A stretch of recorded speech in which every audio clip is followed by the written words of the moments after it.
Dugout Nation, welcome to the Dugout CEO podcast. Today, I'm joined by Tim Saunders, a baseball lifer, former college baseball coach at Indiana University, and a high school state championship winning coach, and a USA Baseball Olympic Development Coach of the Year. He's a former executive at the National High School Baseball Coaches Association, and it really comes out in this show. Like, he is one of the more humble human beings I have ever met. He has career accolades that are a mile long, and I know you're going to learn a ton from our time together.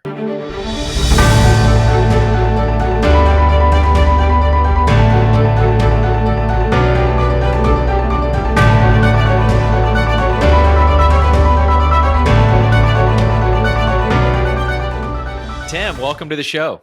Well, thank you, Casey. Appreciate you having me. Yeah, so let's jump into the man with the plan. I think we're going to talk about the plan and having a purpose behind everything you do, Tim. I know you're super passionate about that, but I know back in 2017, something happened to you that probably wasn't in your plan. Talk about that. You're working some baseball camps in the summer of 2017. Tell us a little bit about that story, Tim, and maybe some lessons that you learned along the way. In 2017, I went to a camp, and it's a camp I still work at up in Massachusetts called Camp Greylock. And we're on a lunch break, got an hour and 45 minutes for lunch break. And basically I was trying to catch up. I only had 2 days left for the camp, and I was driving back home to Ohio, and school was going to start in 2 weeks. So I was catching up on my Bible study that we were supposed to look at, but I'm in a group I'm with that I was going to catch up before I got back, so I'd be on track. And out of the blue, I just felt something strange in my head that felt like pouring molasses over top of my head. It just a slow drizzle. So I said, I'm going to take a shower, and I don't know what this would be, but nothing serious. I took a shower and could barely get myself dressed when I was done, dry myself off. And I crawled out of the room, and luckily a guy came by in one of the mowers there. It's a mowing crew came by, and I yelled at him and said, I think I got to get to the hospital. And so he took me down to the infirmary, and the doctor comes out, and we have a full-time doctor. They have 400 kids there all summer long. So they have a full-time doctor on staff. And the doctor, I said, hey, I think I got a blood vessel broken in my brain. And the doctor started laughing. He said, how would you know that? And I said, well, because the player that played for me, his name's Kent Merker, played for the big leagues, played for Atlanta Braves. And it happened to him when he was in Colorado. He took a pitch and fell flat on his face. And later on, I talked to Kent, and Kent said, here's what it felt like. And it was a subarachnoid hemorrhage. And by the time I got in the ambulance, they called, and I got the hospital in New York an hour later. I don't remember anything from, that for like 2 or 3 days. And then it ended up, it was a subarachnoid hemorrhage. So Kent called me in the hospital, and he said, hey, I heard you had this brain bleed, subarachnoid hemorrhage. I said, yes. I said, how long were you in the hospital, Kent? He said, well, they kept me in the hospital for 11 days, but I could have been released in 3, but they kept me for 11. Well, so I told my wife, I'm going to be home. I'm going to be leaving here in like 3 days. And of course she flew up right away, and she was there the whole time with me. But it took 11 days later, they released me, and I got to ride home with my wife. And it took me till after Thanksgiving to be back on my feet. And what I realized is how complicated the body really is. I mean, there's so many little aspects that go wrong. And when you're working with kids, and after that, I never was a person that ran kids in the ground and wait till they throw up before I quit. But after that, it made me realize, you know what, conditioning is great, but you don't have to condition that hard. Something might go wrong. If it's on your time, you're never going to live it down. You're never going to be right. But just to love your kids more, respect their feelings. And of course, now in this day and age, we got so many issues going on with our youth, adults as well, but especially with our youth trying to make it through. So just to be more compassionate, just to be more understanding, make sure you're a lot of ears and less talk. So yeah, it was a miracle. The doctor said, hey, if you make it through 3 days, you'll make it. And that's what my wife told me later. Well, I made it through 3 days, but I didn't get out of there in 3 days. That's for sure. Wow. Yeah. It's so good to, compassion, understanding, listening. It's huge. And you've been a coach for decades now, and won state championships 20, 30 years ago versus the athlete now versus the athlete then. You were kind of mentioning that we're having challenges with young people. Are we having the same challenges with young people? Let's say the high school age kid, right, that we had back in the early 2000s when we were winning state championships versus now. Have players changed? Have parents changed? What does that look like?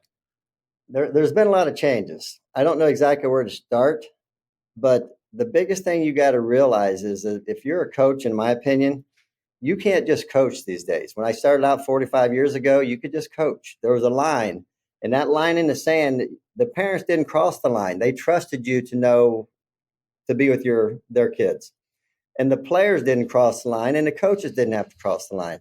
But in the past 15 to 20 years, I would say, and I've even talked to a lot of college coaches about this, that you've got to get to know the whole family. You've got to know the kids. You've got to know their parents. And I've realized that, you know what, no one can trust you. And we've always known this. I can't trust a person until I get to know them. So I've always been a big believer that your biggest job is get to know your players and your parents. That way, when something blows up, you've got their support. If they don't know you, it's got to be your fault, coach, because this has never happened before. So I would say the biggest part is that you have to know you can't just coach. You've got to have a relationship. And if that relationship goes sour, it's not a pleasant situation.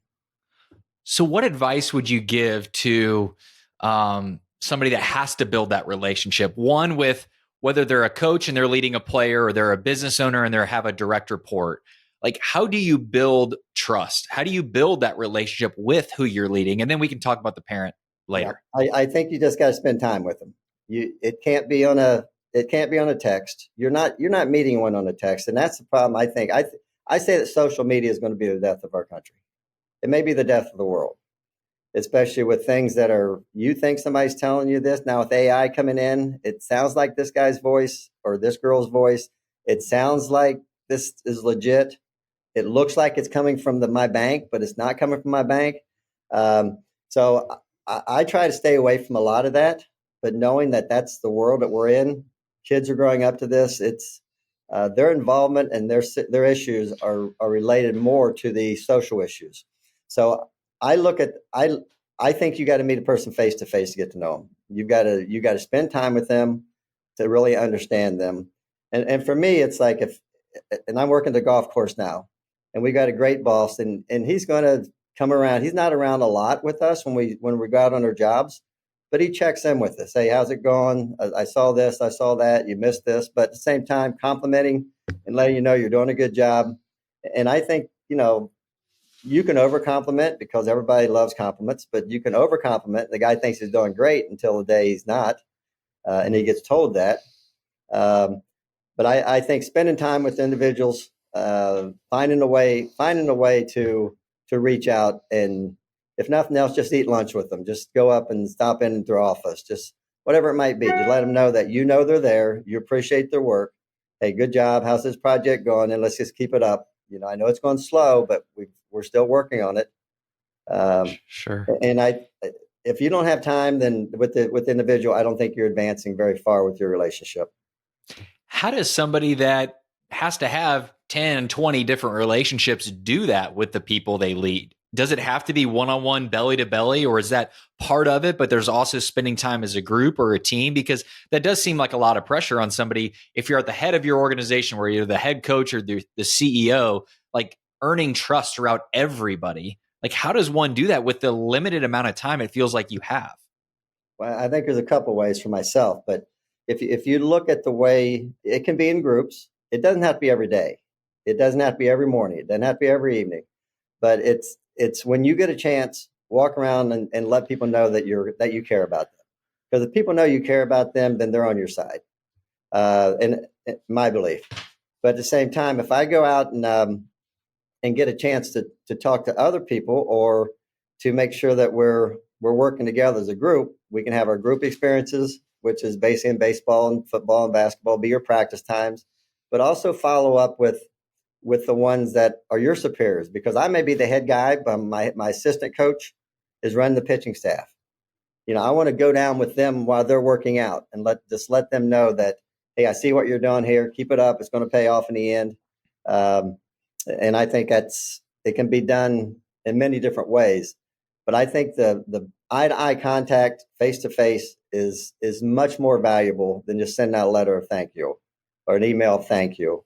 And I think that's how you advance it. But the relationship's there. But the other part is, I've always said for myself, I need to be the hardest worker out there.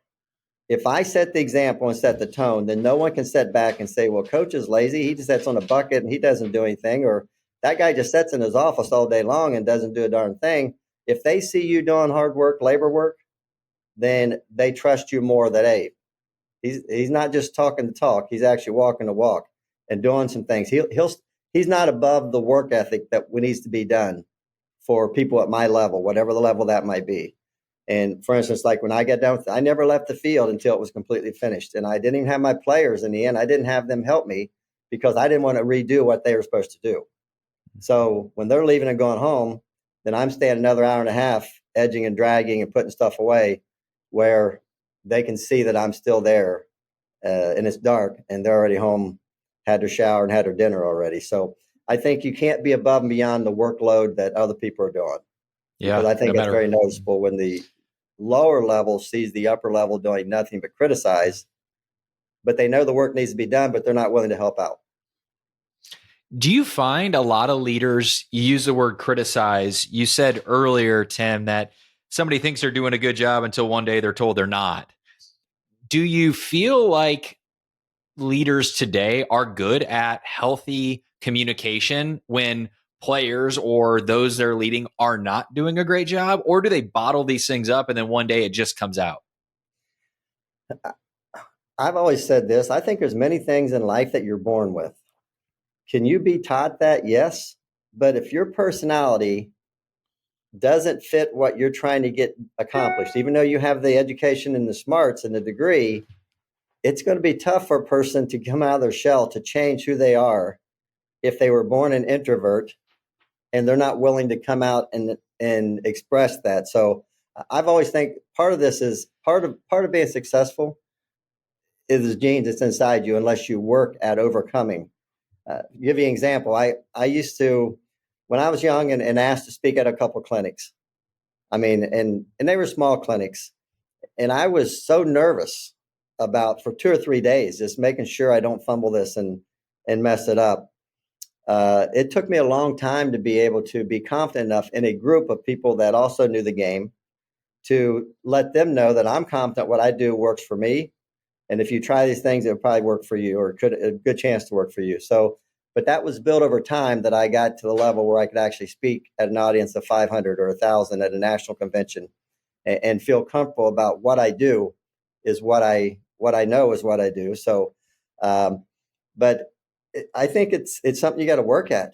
It's really something you have to work at. And there's a lot of uncomfortable situations you find yourself into, whether you get them into yourself or else they just happen to come upon in the environment that you're in. So I think it's something we have to realize. If we realize we need work on that, just like anything, then you know what, guys, I need to work on this. And a lot of people, I don't think they don't like to look at their negatives or the things that they're not really confident in. They kind of just ignore those. And then all of a sudden, when you actually need that skill, you don't have it because you didn't practice it when you had the opportunities. It's interesting because I don't think anybody's ever taught, or maybe there's not a class taught on how to have a tough conversation, how to give good critical feedback in a constructive way. Like I don't think there's a book or a system, or maybe there is a book or a system, but it's not something that we like run to. But would you agree that our ability to go there and have tough conversations and confront when things aren't working and be able to get one-on-one with somebody and share how you're really doing and how they're making you feel, or maybe where they need to improve, like, is that a key to maximizing your and their potential? Oh, I think 100%. You know, I student taught in 1981, and I had a really good coach that I taught phys ed under, and he was the head coach, and we went on and got beat in the state finals that year. But his experience, he told me, Tim, as you get older, you want to run around and hang around the people in your field, the baseball field, the phys ed field, the doctor field, whatever it might be. He said, the way you improve yourself is to hang out with people that have the same passion and have the same background as you as far as your profession. He said, you know what? If you're a doctor, you hang around doctors. If you're a lawyer, you hang around lawyers. If you're a baseball coach, you want to go to events and you want to meet and hang around baseball coaches. So I think that's where the mentorship is really valuable. That if I've got a problem with a person, whether an administrator or a player, a parent, I can feel free to call somebody that's a really good friend of mine and say, how would you handle this situation? To give me a better outlook or a different view that maybe I have not been thinking about. And over time, you've covered a lot of bases. Do you think a lot of coaches today have that group that they surround themselves with, that it's like, hey, look, I got something going on right now. I got somebody I can call that's in my corner that's going to shoot me straight. Maybe not tell me what I want to hear, but what I really need to hear? Or are coaches, leaders in general, more, hey, all right, I got to figure this thing out on my own. I'm comfortable sharing how I'm really doing with others. What do you find? Well, I find a combination of both.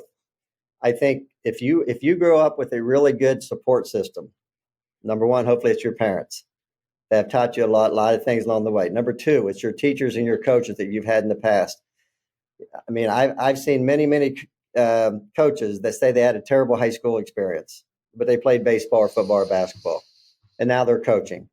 They probably didn't learn a lot from that person about what I can use towards my life skills, as well as what may have happened, on the athletic field. But also, you've got your people who went to college and said, I did not like my college coaches, but they played there.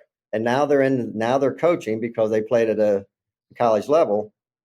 And many will tell you, I didn't learn anything from my college coach. I just did my own thing. So that's unfortunate. What you hope will happen is this guy taught me so much. And you do see that a lot.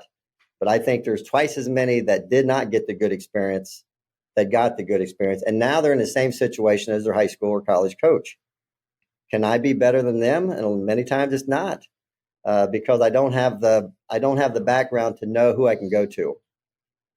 Wow, so interesting. You're right, because it is. If you haven't been modeled it's what you know, and that almost comes out whether you want it to come out or you don't want it to come out. Versus somebody that has been modeled it well. I'm a big basketball fan, and I look at Purdue University. Matt Painter, our coach, played for Gene Cady. He had a great role model, and there's a lot of similar success because he was modeled it. So that's really interesting. If you have that person, I think that's great. The people that are listening to this right now that might not be that person that has that core group of people they can go to and speak to, where they're bottling up their frustrations, they're seeing some of that stuff that isn't working, but they're unsure how to solve it. What advice would you give them, or how do they even start reaching out for help? Well, I think you look at the field that you're in, the situation. I want to match up a situation that's going to match similar to my situation. I would say call me, but being a baseball coach and a high school teacher isn't going to help somebody in the business field that I have no knowledge about levels of seniority, superiority, bonus money, who gets it, who doesn't get it. I don't understand that because I never went through that. But you got to find somebody, I think, that's in your field that you can reach. The good thing about athletics, we got the clinics every year. You got your conventions. You got your coaches meetings that are mandatory for your areas. So it's almost forced upon you to be there. So now you just have to take advantage of it.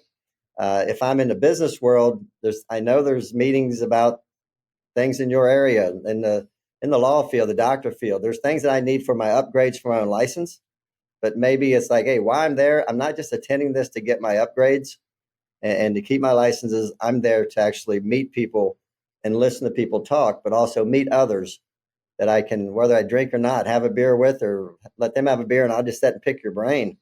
I mean, I've had many opportunities to sit down with college coaches over breakfast or lunch or dinner at conventions, and to be honest, that helped me because it put me on a higher stage, because you can increase your own stock by going out and visiting people, because now, hey, I like this young man, I like this young lady, I might have an opportunity here that works for you. That's how I got involved in a lot of things I got involved with over time that I never ever dreamed about.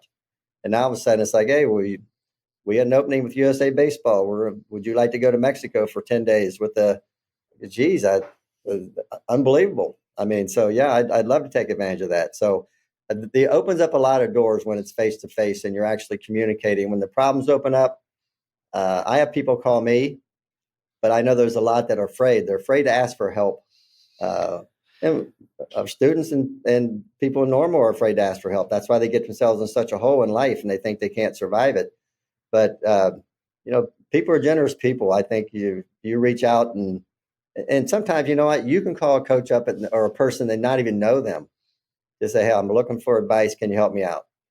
If they answer you, that's a plus. If not, then you know what, I didn't lose anything. At least I tried. Yeah, good. Let's go back to talking about the current modern athlete. Let's just use a high school athlete. Some people listening to this have sons, daughters that are athletes. You mentioned earlier, used to be that coach could just coach, and now they have to earn trust or build trust with the parent. What does that coach dynamic look like today with the parent? And what advice would you have from parents listening to this on how to work that coach dynamic and also make sure they don't stand in the way of their son or their daughter, reaching their fullest potential? Well, number one, I think as a coach or as that leader, you have to have some knowledge in your field, and it can't just be smoke. It's got to be stuff that you've heard and I would say you're starting out in any profession as a young person. You don't have the big base that you'd love to have to help all your players. But once you stay in it for 10 or 15 years, now you've got the base and now you've got the product that's already come through your system, where they've gone and what they've done. But for me, I'm thinking that, hey, our number one goal is give you a good experience where you're at. And where you're at right now is high school. In your job market, it's where you're at. You're a second, third, fourth year person on whatever corporate level you're at. All right, from there, where do you want to go? I'll help you get where you want to go. But I'm not forcing this on you, because I know here at the golf course, we've got people here working, they're 45, 50 years old, that all they want to do is work with no responsibility. They don't want to move any higher. They're happy with their lives and they're making it through on the pay that they're getting. So I'm not going to try to force that guy to go higher, get him out of his comfort zone. If that's where you want to be, you're good. I think what we look at with our sports right now, we are trying to make every person think that high school is not the end of your career. Let's get you in college and play in college. Let's get you this. Let's get you. But you know what? I don't know if I want to play past high school. So you know what? Then if you make that decision for me, it makes it easy. I don't make a lot of calls and I don't do a lot of extra work trying to get you to the next level. So I think it's knowing your families, knowing their situation. You tell me your expectations and I'll work my tail off to get those expectations to reality. But if they're not there, then you know what? Let's just have a good experience and let's play through high school. Let's win some games and hopefully go, have some honors at the end of the season.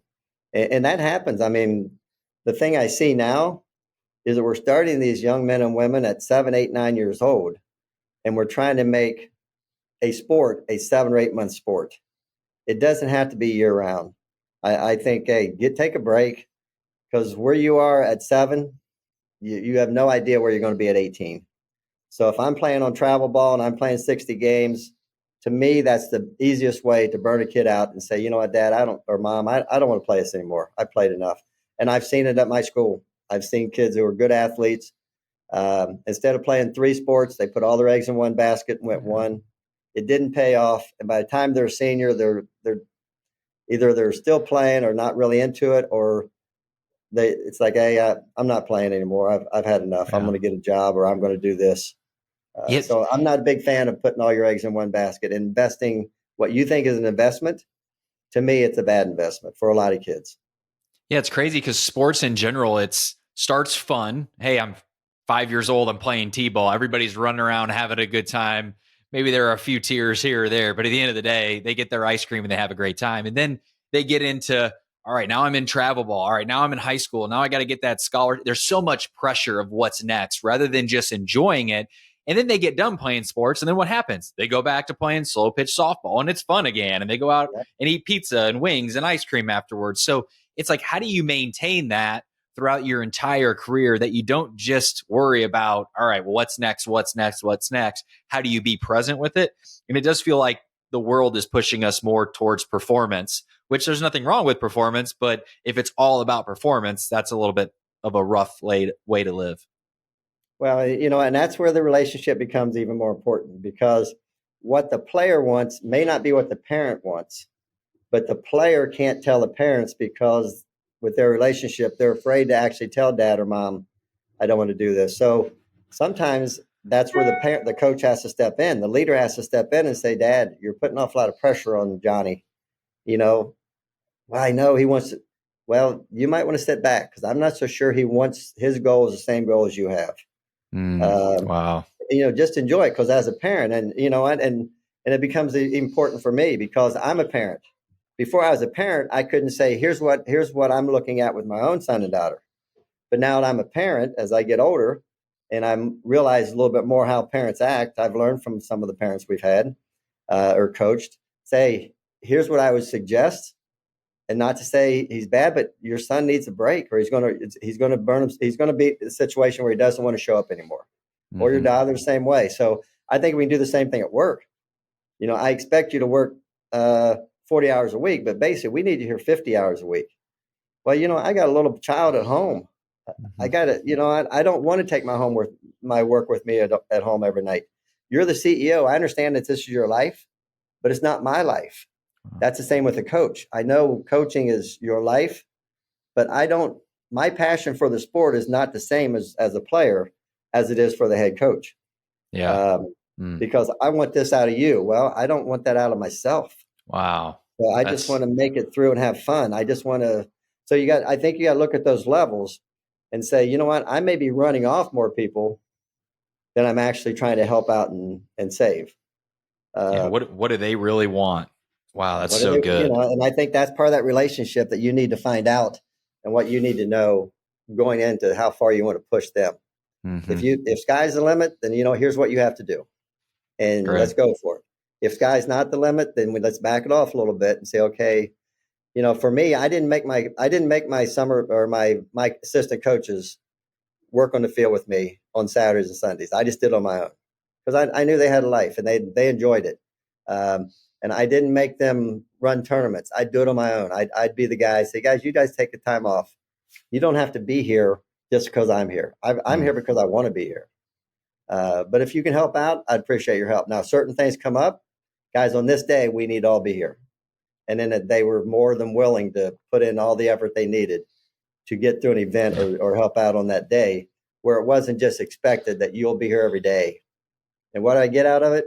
I might be able to get you a couple of dollars. I might be able to, but their expectations was not to be a head coach. Yeah. I just like coaching. I just like coaching the JV and the freshmen. So I think you have that in all walks of life, how far I want to get up. And it's exciting to get a person to the next level and help them. But it's also exciting to have an assistant coach for 12 years at a freshman level that you can count on and depend on. That know that they're coming in to do the grunt work every day with a level that you don't have to worry about. And I think that's in every business in life that you can probably relate that to. Sure thing. Wow, Tim, this is amazing. And where are you spending your time now? How are you helping in the game of baseball, sports, all that kind of stuff? Well, I'm this spring, I'll be coaching 7th grade baseball. I coached 7th grade after 2020. I coached 7th grade for 2 years. I coached varsity last year for 1 year, just a filler spot where the coach got dismissed, and I took that position for 1 year, telling them, guys, I'll do this for a year, because we didn't get hired till late November. I'll do this for a year, but I'm not here for the long run. You need to get somebody that's going to take and be here for 10, 15 years or more. And so I did it for 1 year, and it was awesome. And then this year I went back, and I'm going back to a 7th grade gig here in town just to help kids out. And just have something to do. I love the game of baseball. I love working with kids, and it's a 7th grade. It's interesting, but your expectations are just to have them fun and let's improve. My goal always been all the way through high school is not. I don't want to be the one that runs you out of the game. You stop playing because it's you make that decision, not somebody else. And I've always said, you don't let one person run you off. So whether it's in business or You don't let one boss or one coach run you out of the game and you leave forever, because you're going to find it, move on and go to another spot. And you'll find there's a lot of great people out there that you can work with. There's others that no one can work with. Yeah. So leave on your own terms is what I've always been able to try to use for myself, plus for my players and parents, and keep coming back when you're happy. You're more like see them in the stands coming back and supporting you and want to bring their kids back. And it's the same in all businesses. Sure. Tim, fantastic. Whether you're a parent, right, a coach, a leader, there's something here for you. So I'm going to summarize this here in my takeaways, but this has been amazing, Tim. Is there anything else you want to leave with our audience? No, I just think, you know what, and I've said this many times, parenting is such a different issue. There's so many things going on in life, but parenting is the only thing that we don't have to get certified for anymore to have kids. We got to get certified to teach, to coach, to be leaders in businesses. We have to have certifications, but not to be a parent. So I'm hoping that parents are in it for the right reason. And you can sit back and look at your child and have more one-on-one, eye-to-eye contact, eye-to-eye discussions. Get away from the video games for a while. Have some time set aside that we just need to be together as a family, or our family might be our work group, because we have different families. We got families at home, and then we got our work group. We got our department group. We got the whole situation that you can make life better by just saying hi, just being positive. And if the leaders stay positive, then the people around them have a better chance of being positive. If the leaders are snarly, if they're hiding, if they're not willing to come out and talk, then you know what? You find out the people around them, they kind of emulate that as well. And I think you see it in all areas. I think you see it at church. You see it at, anywhere we go. So I'd also like to say, let the younger people ask their opinions sometimes, whatever business it is. Because I'd ask our players, not just our captains, ask our players, what would you do differently? You lose 2 or 3 games, which means you've had 2 or 3 bad days. What do you think we need to do differently? And I'd be amazed that some of the comments you get from a person that doesn't even get in the lineup. It's not about them playing more. It may be about, I think you might want to move the third baseman from third and put him at short, and take the shortstop and put him in center field and bring Johnny over here to third base. That makes sense. He's got speed. He's got this, but I never really looked at that because this kid's always been, for the last 2 years, he's been a starter there. So it's amazing where that might lead you. Yeah. To at least open up and let you think a little bit. I've still got to make the final call, but at least I'm hearing some viewpoints from people. You know what? And when you use somebody's viewpoint, or at least listen, it makes them more valuable to the team. That's great. Whatever team that might be. Trust, transparency, communication. I'm hearing all of those things, Tim. This has been amazing, and thank you so much for being a guest on the show. Well, Casey, thank you. Looking forward to watching more of your podcast down the road. I've seen a few of them, and now I'm hooked. So I'm going to be involved with it and learn more from other people. Awesome. Thank you, Tim. Thank you. Have a great day. Dugout Nation. Wow, what an amazing time with Tim. 3 big takeaways I got for you. Number 1, get belly to belly. Win people over. But in order to do that, you got to build trust. You got to understand where they're coming from. You got to be a great listener. You got to understand what they want, what their needs are, what their pains are, and how they're really doing. And if you can do that, you're going to earn trust. You're going to earn influence. And those are all the things that you have to do to be a great leader. You can't just coach the game. You can't just coach the skills. You got to coach the person. Number 2, it's the fun, hard, fun model. Sports, life, business, work, it's supposed to be fun. And it starts that way. You know how excited you were for that first day in the office or that first team that you played on. But then we forget sometimes that, hey, this thing's supposed to be fun. We do it for fun. We do it for impact. We do it with people that we love, people that we enjoy doing things with. So make sure that you don't lose fact that things that you're doing should be fun. The people you're doing should be fun to work with. And number 3, where do you want to be? Get your players, those you lead, the vision that they have for themselves, not their parents' vision, and then coach them accordingly. Not everybody that you lead is going to want similar things. Not everybody's going to want to be a professional athlete. Not everybody's going to want to own their own business one day. Not everybody's going to want to do big, amazing things. Some people are just cool with being cool. Good is good enough for some people. But those that want to be elite, if you can understand what people want, get them to put their goals on paper, and then coach them up to it. And remember, enjoy every step of the way and make the most of every opportunity.